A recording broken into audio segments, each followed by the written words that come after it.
भाइयों बहनों नमस्कार। मैं अनिल शुक्ला, वार्षिक पूर्व सांसद, अपने चैनल जनयात्रा टीवी में आप सबका स्वागत करता हूं। आज हम चर्चा करेंगे सुप्रीम कोर्ट द्वारा प्रवर्तन निदेशक श्री संजय मिश्रा के 15 सितंबर 2023 तक बढ़ाए गए कार्यकाल के संबंध में। आप जानिए कि इसकी सच्चाई क्या है। श्री संजय मिश्रा को नवंबर 2018 में प्रवर्तन निदेशालय के पूर्णकालिक प्रमुख के रूप में नियुक्त किया गया था। श्री संजय मिश्रा 1984 बैच के भारतीय राजस्व सेवा IRS आयकर कैडर के अधिकारी हैं। उन्हें पहले जांच एजेंसी में प्रमुख विशेष निदेशक के रूप में नियुक्त किया गया था। ईडी में नियुक्त के पहले संजय मिश्रा दिल्ली में आयकर विभाग के प्रमुख आयुक्त के रूप में कार्यरत थे। केंद्र सरकार ने सबसे पहले उन्हें 2020 में 1 साल का सेवा विस्तार दिया। तब उनका कार्यकाल 18 नवंबर 2021 तक बढ़ाया गया। फिर 2021 में कार्यकाल समाप्त होने के एक दिन पहले ही उन्हें दोबारा सेवा विस्तार दिया गया। वहीं 17 नवंबर 2022 को संजय कुमार मिश्रा का दूसरा सेवा विस्तार खत्म होने से पहले ही कैबिनेट की नियुक्ति समिति ने 1 वर्ष यानी 18 नवंबर 2022 से 18 नवंबर 2023 तक के लिए तीसरा सेवा विस्तार दे दिया। यहाँ मैं यह भी जिक्र करना चाहता हूँ कि सरकार पिछले साल एक अध्यादेश लेकर आई थी, जिसमें यह अनुमति दी गई थी कि ईडी और सीबीआई के निदेशकों का कार्यकाल 2 साल की अनिवार्य अवधि के बाद 3 साल तक बढ़ाया जा सकता है। जिसके अनुसार श्री संजय मिश्रा का कार्यकाल 18 नवंबर 2023 तक था, परंतु श्री संजय मिश्रा के विस्तार को चुनौती देने के लिए सुप्रीम कोर्ट में कई विरोधियों ने याचिकाएं दाखिल की।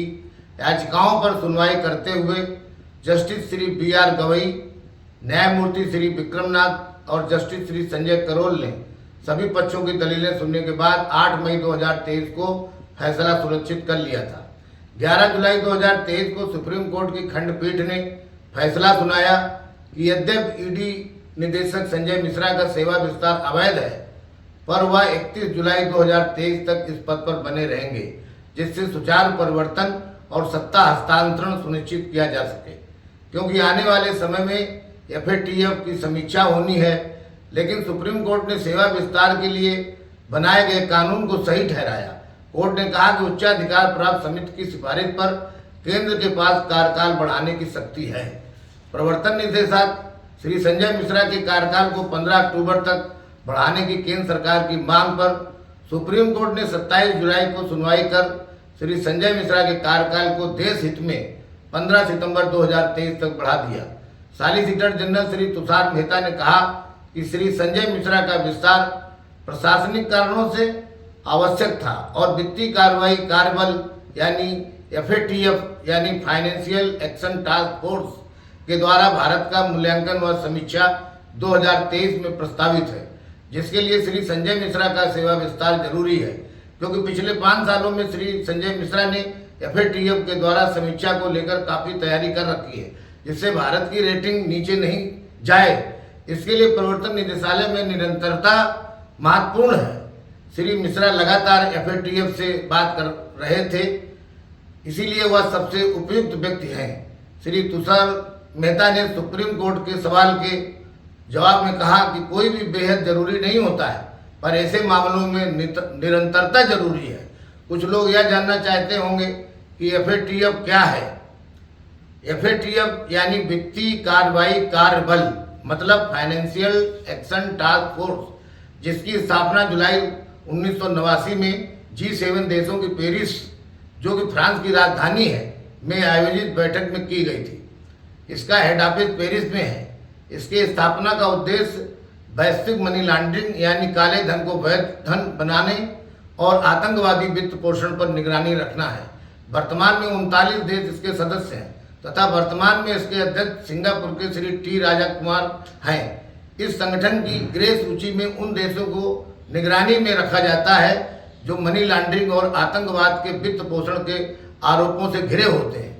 मार्च 2022 तक इस सूची में 23 देश थे। ब्लैक लिस्ट में उन देशों को डाला जाता है जो देश मनी लॉन्ड्रिंग व आतंकवाद विरोधी गतिविधियों पर लगाम लगाने में सक्षम नहीं होते, या तो वे उसे नजरअंदाज करते हैं या फिर परोक्ष रूप से बढ़ावा देते हैं। वर्तमान में ईरान और कोरिया को ब्लैक लिस्ट में डाला गया है। चलिए अब यह समझने की कोशिश करते हैं कि यदि किसी देश को FATF की ग्रे लिस्ट में डाल दिया जाता है तो उससे उस देश पर क्या प्रभाव पड़ता है। यहाँ पर स्पष्ट करना चाहता हूँ कि किसी देश को ग्रे लिस्ट में डालने का मतलब यह नहीं है कि उस पर आर्थिक प्रतिबंध लग गए हैं, बल्कि यह वैश्विक वित्तीय व बैंकिंग प्रणाली को यह संकेत देता है कि उक्त देश के साथ आर्थिक लेन देन जोखिम भरा है और IMF यानी इंटरनेशनल मॉनेटरी फंड व वर्ल्ड बैंक जैसी संस्थाएं लोन देने में आनाकानी करती हैं और व्यापार में भी समस्या पैदा होती है। ब्लैक लिस्ट में शामिल देश यह साबित करने की कोशिश नहीं करते हैं कि उन पर मनी लॉन्ड्रिंग व टेरर फंडिंग के आरोप बेबुनियाद हैं, बल्कि ऐसे देश उसे बढ़ावा देते हैं। ब्लैक लिस्ट में शामिल देशों को IMF, वर्ल्ड बैंक, ADB आदि संस्थाओं से लोन नहीं मिलता है तथा मल्टीनेशनल कंपनियां ऐसे देशों से अपना कारोबार समेट लेती हैं। हमारा पड़ोसी देश पाकिस्तान 2018 में FATF की ग्रे लिस्ट में शामिल था, जिसे 19 अक्टूबर 2022 को ग्रे लिस्ट से बाहर कर दिया है, जिस पर भारत ने कड़ी नाराजगी भी जताई है। यद्यपि पाकिस्तान को बेल आउट पैकेज तो दिया, परंतु भारत के विरोध के कारण उन पर बहुत सारी शर्तें लगा रखी हैं, जिसका पाकिस्तान कितना अनुपालन करेगा यह आने वाला समय ही बताएगा। 4 साल तक पाकिस्तान के ग्रे लिस्ट में शामिल होने के कारण पाकिस्तान आर्थिक रूप से तबाह हो चुका है। साथियों, भारत FATF की निगरानी समिति में कंफर्टेबल जोन में है और भारत की विश्व में FATF रेटिंग बढ़ाने के लिए ही श्री संजय मिश्रा इसके साथ पिछले 5 सालों से काम कर रहे हैं और अब जब FATF समीक्षा के लिए भारत आ रहा है तो श्री संजय मिश्रा को विपक्षी पार्टियों द्वारा कोर्ट का सहारा लेकर निदेशालय से दूर कर देना देश हित के विरोध में है। अगर भारत की FATF रेटिंग बढ़ती है तो विश्व पटल पर भारत का मान बढ़ेगा और देश आर्थिक रूप से मजबूत होकर और तेजी से विकास की ओर बढ़ेगा। पर विरोधी पार्टियों को देश का विकास एवं वैश्विक पटल पर इसकी मजबूती मंजूर नहीं है। इसलिए साथियों, ये लोग इसका विरोध कर रहे हैं।